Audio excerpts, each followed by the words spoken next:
محکمہ سیاحت اور سمارٹ سٹی پروجیکٹ کے تحت TRC سری نگر میں منعقد کی گئی 2 روزہ خطاطی نمائش بدھ کے روز اختتام پذیر ہوئی۔ اس نمائش میں شہری سری نگر سے تعلق رکھنے والے کئی ابھرتے ہوئے خطاطوں نے شرکت کی۔ خطاطوں نے اپنے تیار کردہ مختلف قسم کے دلکش اور انوکھے فن پارے نمائش کے لیے رکھے تھے۔ نمائش کو دیکھنے کے لیے لوگوں خاص کر نوجوانوں نے کافی دلچسپی دکھائی، جبکہ شائقین نے بھی بنائے گئے ان منفرد فن پاروں کو بغور دیکھتے ہوئے خطاطی کے فن اور اس سے جڑے آرٹسٹس کی کافی سراہنا کی۔ لوگ یہاں پہ سارے یہ جو ڈیزائنز ہیں یہ سب کچھ دیکھ کر انسان ایک الگ ہی زون میں آ جاتا ہے، زون آؤٹ ہو جاتا ہے ایک دم سے، and everything is so beautiful. Art, ان کا جو آرٹ ہے، ہر ایک چیز، ہر ایک پیس، ہر الگ الگ چیزیں ریپرزینٹ کرتا ہے۔ اس آرٹ کی طرف لوگوں کا جو نالج ہے وہ بڑھ گیا۔ بس یہی ہوپ ہے کہ جو بھی ہو سکے یوتھ اس کی وجہ سے زیادہ اٹریکٹ ہو جائے۔ This art is the most beautiful art, I mean خود کو ریپرزینٹ کرنا، آپ کے اسٹیٹ آف مائنڈ کو ریپرزینٹ کرنا۔ آئی فیل لائک یہ آرٹ ایک یوتھ کی پرسنالٹی کو، ان کی تھنکنگ کو پورے اچھے سے ریپرزینٹ کر سکتا ہے۔ نئی نئی ایجادات اور زندگی کی مصروفیات نے خطاطی کے قلم کی جگہ کمپیوٹر کی بورڈ نے لے لی ہے، لیکن خطاطی کے قدیم فن کو زندہ کرنے کے لیے کشمیر وادی کے کئی نوجوان خطاط اب سامنے آ رہے ہیں۔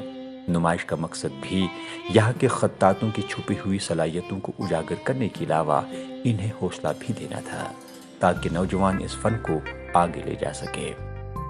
رسپانس کافی اچھا رہا ان لوگوں کا، کیونکہ یہاں پہ کافی سارے لوگ ہیں اور آلموسٹ مجھے لگتا ہے ہارڈلی یہاں پہ اب 11 رہ گئی ہوں گی جو سولڈ آؤٹ نہیں ہوئی ہیں۔ باقی اگر آپ دیکھیں گے باقی یہاں پہ آلریڈی جا چکی ہیں۔ ایسے پلیٹ فارمز روز نہیں ملتے ہیں، تو ہاں ابھی یہ لوگ یہ اسٹیپ لے رہے ہیں کہ ہم لوگ دوبارہ سے کچھ ایگزیبیشنز کروائیں گے۔ کافی لوگ آئے جنہوں نے کافی اپریشیٹ کیا، اور کچھ آرٹسٹس بھی آئے تھے، بڑے بڑے آرٹسٹ جو ہے ہمارے کشمیر میں وہ بھی آئے تھے، تو انہوں نے بھی کافی اپریشیٹ کیا، کافی دیکھا کام، کہیں پہ کچھ ان کو غلطیاں لگی وہ بھی بتائی۔ مجھے لگتا ہے ایک حساب سے جو ہم ریوائول کی بات کرتے تھے کیلیگرافی کو، خود سے ہی ریوائیو ہو رہا ہے، کیونکہ لوگوں کا انٹرسٹ آ گیا، لوگ کام کرنے لگے۔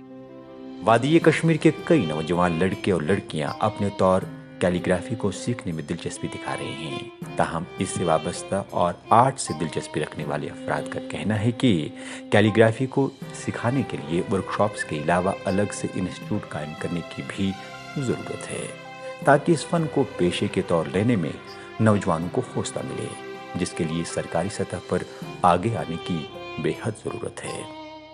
یہاں پر تو صرف دیکھتے ہیں کہ جو ڈاکٹر بننا ہے، انجینئر، سب اسی کے پیچھے پڑے ہوئے ہیں، کسی کو آرٹ کی طرف ہے ہی نہیں۔ ان کو لگتا ہے یہ ٹائم ویسٹ ہے، جو یہ سوچتا ہے، جو اس کو جانتا ہے وہ اسی کو پتہ ہے یہ کیا ہے، اور اس میں کیسے کتنا ٹائم لگتا ہے، کتنا وقت ہے، اس میں کتنی محنت لگتی ہے۔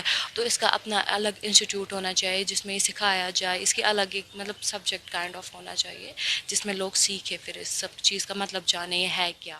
10-20 دن کام کر کے وہ ایک شاہکار بنا لیتے ہیں، لیکن آگے ان کا کوئی خریداری کوئی نہیں ہے۔ واہ تو سب کرتے ہیں، لیکن ان کا تو انکریجمنٹ کرنے کے لیے ان سے تو یہ خریدنا چاہیے۔ میں تو آپ کی وساطت سے یہ عرض کروں گا کہ اگر ٹورزم ڈپارٹمنٹ ہے یا ہمارے Jammu and Kashmir culture academy ہے، اگر وہ یہ خرید لے ان سے، ان کا جو انویسٹمنٹ ہے، جو ان کا وقت پیسہ ضائع ہوا ہے، جو انہوں نے اس میں انویسٹ کیا ہے، ان کو بھی کم سے کم تھوڑا معاوضہ مل جائے اور یہ پریزرو رہے گا ایک جگہ۔ تو ٹورزم ڈپارٹمنٹ، کلچر اکیڈمی یا اور بھی جو محکمے ہیں آرٹ کے ساتھ ریلیٹڈ ہیں، کشمیر یونیورسٹی میں فائن آرٹ ڈپارٹمنٹ ہے، وہ کر سکتے ہیں۔ ان کے انکریجمنٹ بھی ہو جائے گی، اکنامکلی ان کا اپلفٹمنٹ بھی ہو جائے گا، اور یہ جو آرٹ کے جو ماسٹر پیسز انہوں نے بنائے ہیں یہ بھی پریزرو رہ سکتے ہیں۔